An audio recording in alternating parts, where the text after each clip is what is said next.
believe that we can achieve eco-socialism only through an eco-feminist agenda. And the reason for that is, and I'll speak a little bit about my theoretical framing and methodology here, is that if we recognize that capitalist profits come in very significant part from the work of unwaged people, largely women, but also students, peasants, indigenous peoples, the urban unemployed, the elderly, the children.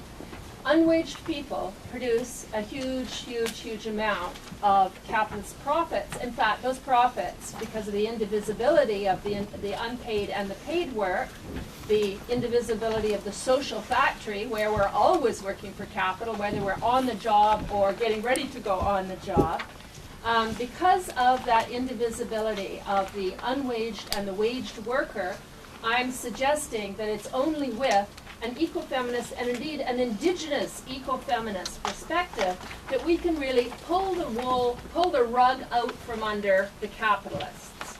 Capitalism depends on this exploitation of women, and resistance to that exploitation or refusal of the servicing of labor for capital on the part of women, or the refusal of producing cash crops on the part of peasants, African women who do most of the farming. In Africa, most of the farming is done by women. Certainly most of the cash crop farming is done by women. So that refusal is very subversive of capital. It's clear that Stalinism isn't working. That collapsed between 89 and 91. State capitalism isn't working. By its own critique, self-critique, it's gone. Capitalism isn't working by its own critique. Right? It is collapsing around our ears. I'm not saying that it cannot renew itself. It may be possible in a war situation, another world war situation. And I'd very much like to hear the views of other people on that point. But basically, state capitalism isn't working, capitalism isn't working. There has to be a different path. And I work mostly in the oil industry, or as I like to put it, against the oil industry, because I believe that if we're going to have life on Earth for our grandchildren, we really have to shut down the 4 or 5 big oil companies. We have to. There's just no two ways about it. And working all my life, working for several decades against the oil companies, I see some avenues for that being possible. I think it's quite possible that we can shut down Shell, British Petroleum, ExxonMobil, Chevron, Aramco, Total, and all the rest aren't of the them. big oil companies dwarfed by Aramco and Venezuela? I mentioned Aramco, and I'd also like to mention PDVSA in Venezuela, the state oil company of Norway, Statoil, very important, Petrobras, very important. We have to shut them all down. Absolutely. I do not imagine that we can move towards eco-socialism just by focusing on energy or fossil fuels, oil, coal, and gas. I just want to talk about this small piece of the picture, this important piece of the picture, but it's a much bigger discussion, okay? So there's 2 kinds of patterns I want to mention that are happening on the ground in the oil industry. One is a production-consumption strike that's emerging, and I'll discuss that very briefly. And the other is a broader kind of women-led refusal to allow oil companies to do business as usual. And this is largely in those areas where there's a lot of oil and coal and gas under the ground. And indigenous peoples and their non-indigenous allies are in particular taking action where the reserves are located. Largely third world men run the transportation of oil worldwide. And it wasn't very hard for these men to recognize the importance of stopping oil to South Africa, and they were very willing to report. And the networks of global unions got together and really supported this oil embargo, and indeed it was supported from within the country, within South Africa, Namibia, and Southern Africa as a whole, and it cost very rapidly, it cost that regime about $4 billion in what we could call a political price premium that they had to pay for their oil. And combining that with the financial boycott, it brought down that regime. Of course, the struggle internally was crucial. It was central. The blowing up of the refineries that was making liquid fuel from coal and so on, and a lot of electricity generation lines and so on. So that worked. And what that did, that was what we would call a consumption strike. There have been many other boycotts of oil companies. That was mainly focused on boycott Shell, although many of us were trying to boycott the industry as a whole, shut down the industry as a whole. If any tanker took oil to South Africa, that tanker would not be serviced in other ports. There were secondary and tertiary embargoes. So there was a huge mobilization at the very grassroots. Very much self-organized, very much organized by the organizational structure of the oil industry itself. And that's a theme that I want to emphasize. In other words, I don't believe that we're going to get eco-socialism because some little group of high consciousness elites try to raise the consciousness of other people. That kind of politics went out a long, long, long time ago. The kind of politics I see working in the oil industry, or working against the oil industry effectively, are the politics organized by the organization of the corporations. That the corporations impose an organization of pipelines, of tankers. It's very easy to interrupt the oil industry as a result. Saw that in Nigeria again and again and again from 84 onwards, more intense, more intense, more intense, until about half of the oil in Nigeria isn't being produced. Right, they're down to about at 1.5 million barrels a day. Because the people, and it's largely the women, in the Niger Delta keep shutting down the industry or kidnapping any workers who are trying to run the industry. They can do a little offshore production, but onshore, forget it. And this is a pattern we see in lots of places. Ecuador is a good case in point. The Costa Rican no-go zone for oil. No oil exploration and production can happen in Costa Rica since 2002. So there's a lot of shutting down production. Then there's also a lot of shutting down consumption. This is the refusal to buy that I referred to, and we see all kinds of boycott. So the idea is that the oil company is denied oil at the source through the production strike, and it's denied consumers at the other end. So it can neither produce nor sell its product, and it disappears. No more Exxon.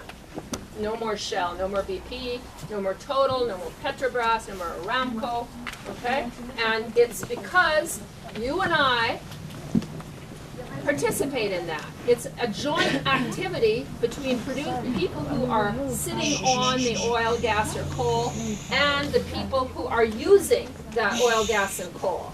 And most of us here, I mean, the reason why tens of thousands of us have come here is because we don't want any more oil and coal and gas to be burned, right? Because we all understand that it means death. The relationship that's established between as a result of a production-consumption strike can be turned into a relationship of partnership and cooperation for much scaled-down direct dealing on that model, cutting out the oil companies, cutting out the petroleum firms that have such close relationships with the financial sector and with the weapons and armaments sector. I call it the weapon dollar, petrodollar coalition after Jonathan Nitzen and Shimshon Bishler. The labor strike that I was referring to around the world from about 2003, we found that women were doing a shocking thing, which was they were exposing their bodies, their naked bodies. And a lot of people have been wondering, what does this mean? And what it means is it's saying, and it comes from a very deep customary practice that is universal. Archaeological records show that every culture has this, and as far back as there was human culture, this practice was undertaken when women were outraged at activities that threaten life itself. And the nakedness curse is announcing a strike by women. It's saying, this is where we all come from. This is the vagina through which we were all born, and we are revoking, by taking by imposing this curse of nakedness, we are revoking your life because you are standing against life. There's more than 1,000 performances throughout the world, and there were repeated peace signs and all kinds of statements by people lying down when they're naked lying down on a hill or on a beach and being photographed, and all of that was on the internet. You can go on bearingwitness.org and see hundreds and hundreds of these. Also biking. People were biking naked in Spain. Men joined in.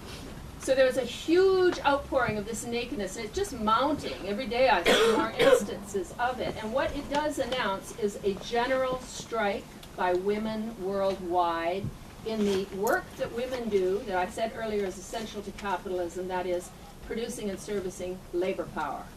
And as we know from the now rather ritualized, institutionalized annual strike of women in Iceland, if women don't go to work, nobody else goes to work. Right? You really can shut down a society very quickly, just like you can shut down the oil industry by breaking one pipeline. Those were the big patterns, that is the women's general strike, withdrawal of labor power, and I would say not just women, all unwaged people. All unwaged people. And then the production consumption strikes is the way to get rid of capital and have direct deals with each other for a very scaled down trade in liquid fossil fuels just for essential purposes, not for burning. We can't burn any more oil, coal, or gas. And I'm from Canada. We have the tar sands there. We're now finally mobilizing. And I grew, my family is right from the tar sands area. Like, there's 4 nuclear plants being planned. There's no, in our province of Alberta, which is 4 times the size of the United Kingdom, in our province, we have no nuclear plants. 4 are being planned by the government of Alberta and the government of Canada. The state corporations are going to build 4 nuclear plants up there to boil the oil out of the tar sands. And now there is a huge movement against that. And there were 7 coordinated international actions to protest the tar sands in September, on September 16th and 17th, including against the financiers, the Royal Bank of Scotland, which is 70% owned by the British citizenry as a result of the bank bailouts. So the protests against the tar sands are very hopeful, and I see them generalizing around the whole of the oil and coal industry worldwide. And these demonstrations, these actions have a very interesting new quality. They are not just up and down the chain of one company, as we saw with the boycotts against Shell in the apartheid period. They're the whole industry, any oil company or coal company, and they're all the other companies that through financing and whatever else support that oil industry. So it's right across the realm of capital that these direct actions are emerging, and I think that's the road to the future. Thank you.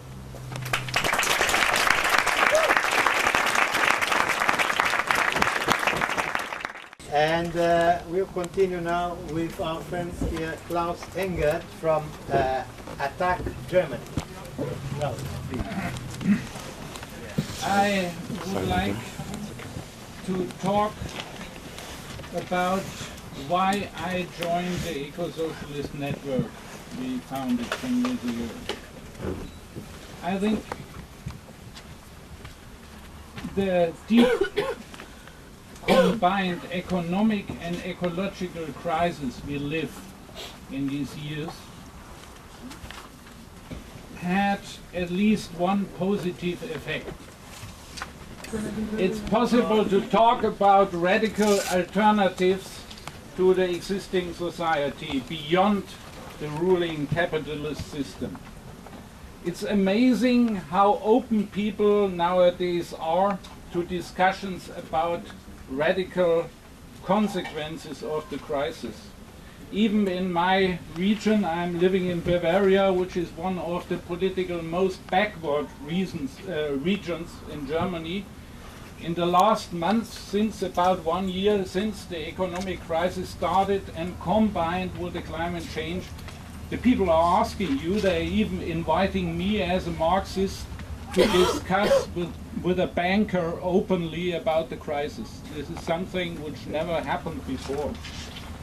From my point of view, there is at the moment for that a unique historical window for a broad public discussion about an alternative system of production and distribution. And such a discussion, like we do it today, is as urgent as necessary for mainly two reasons.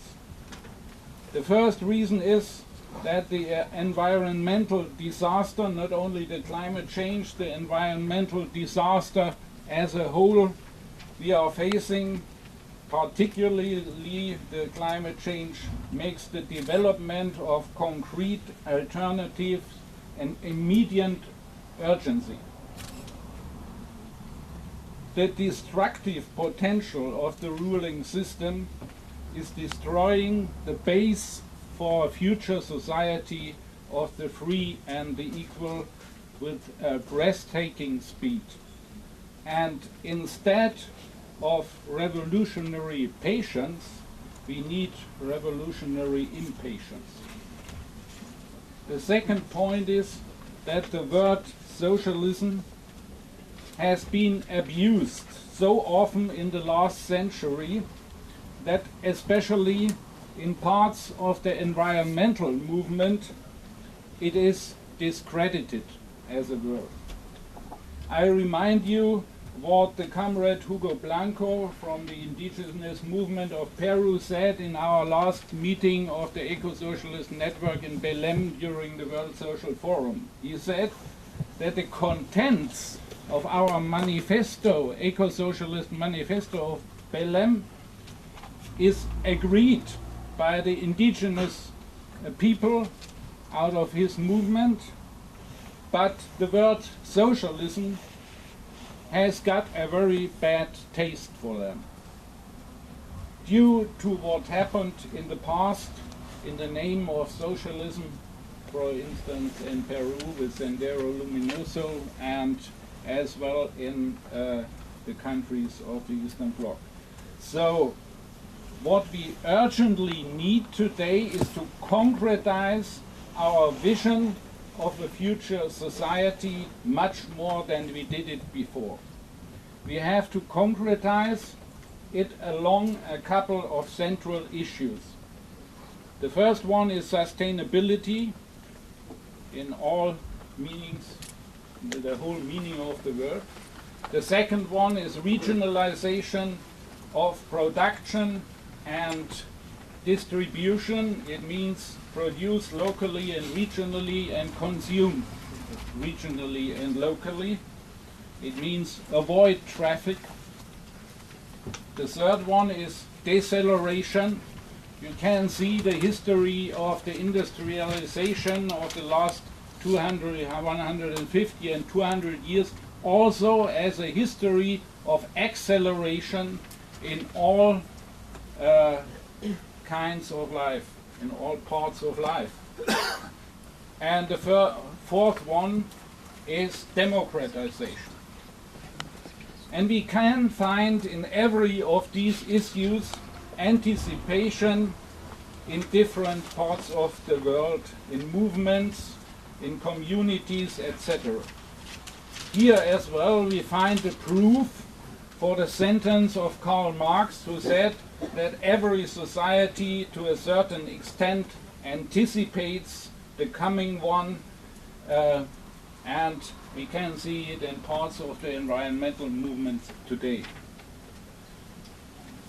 To conclude, I joined the network because I think this is a framework in which everybody who fights for a society beyond capitalism can discuss about viable alternatives apart from tactical or historical political differences.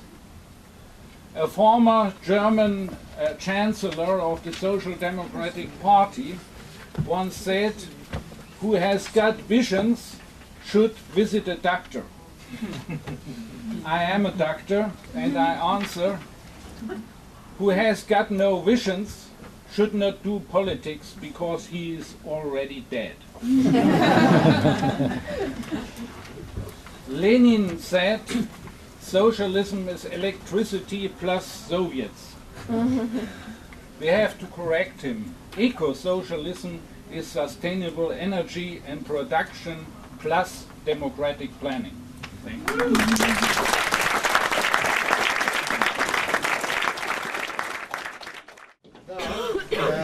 Now, young friend here, Peter Nielsen, from the Danish Red-Green Alliance and Climate Justice Action. Please, Peter.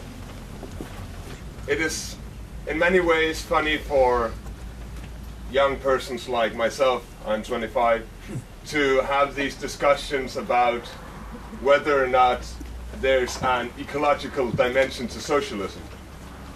To my generation, I think this have never really been the question. The horrible experiences of a productivist, non-democratic, so-called socialism of the last century never existed to us. What did exist to us have been neoliberalisms, it have been cut-downs, it have been attacks on social gains, on political rights. Today, we are in at least a threefold crisis, maybe manifold, but evidently we live through a time of economic crisis. There are too much shit produced, but still there are more people who go hungry every day than ever before. We live through a political crisis where the political institutions of this world is not able to solve the most urgent and pressing problems for humanity. We can see this in the scandalous development at the COP15 in Bella Center, where drafts are being proposed not nearly committing to the numbers and the goals set by science, nor to the demands for a real just climate solution or the repayment of climate debt that are being raised by countless movements of the global south. And we can see, of course, an ecological crisis that stretches far beyond the question of the amount of carbon in the atmosphere, but involves the pollution of the oceans, the cutting down of forests, the destruction of land, the destruction of traditional workings on the land, that is to say, ways to work with the earth, with nature, in a sustainable way, taking care that the cycle of using and giving back is not broken. Instead, we are seeing a society where the resources that have taken millions and millions of years to build up, fossil fuels, are being exhausted in a matter of only a few decades. Even 100 years is not long when we count in geological time. Now they're trying to convince us that a new green capitalism can arise, and they're trying to prepare for this with big agreements, and many nice, very fine-looking people in suits will tell you that they have the product that will save the world. But why, to this day, have no huge company emerged dealing in solar energy, solar panels? Obviously, because it's more profitable to blow up mountains in order to extract coal. It's more profitable to plant nuclear power plants in order to boil oil out of the sands. It's simply more profitable to destroy the nature, to destroy the people working, than it is to provide a simple commodity like solar power. Simply put, there is no future for solar power in a capitalist system. It is simply not profitable, because once you have been sold a solar panel, you will not have to pay every day for the solar energy like you do when you use coal power or oil power that you buy from a power plant. So, this sets the stage for the vision of eco-socialism. And I think that setting such a stage means also to confront oneself with very important questions. And one of the most imperative is the question, that I think any current calling itself socialist must consider very thoroughly, and that is, which movement will this current build upon? With which struggles, with which people will we ally? This is a major strategic question, but unfortunately, as Klaus also said, the strategic questions that we are facing today are not strategic questions involving a large timescale. We have to think strategically in how we can break down global political, global economic, and global ecological approaches that are being promoted by the capitalist system. And we have to think about how we do this within the next decade, at most.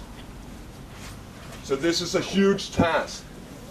There's no doubt that the forces organized against capitalism, even though they are manifold, even though people from all walks of life, from many different cultures, engage in daily struggle against capitalism and exploitation, there's still no doubt that we are weak on a world level. Many countries in the world, we have little to no organized resistance against the continuing capitalist onslaught.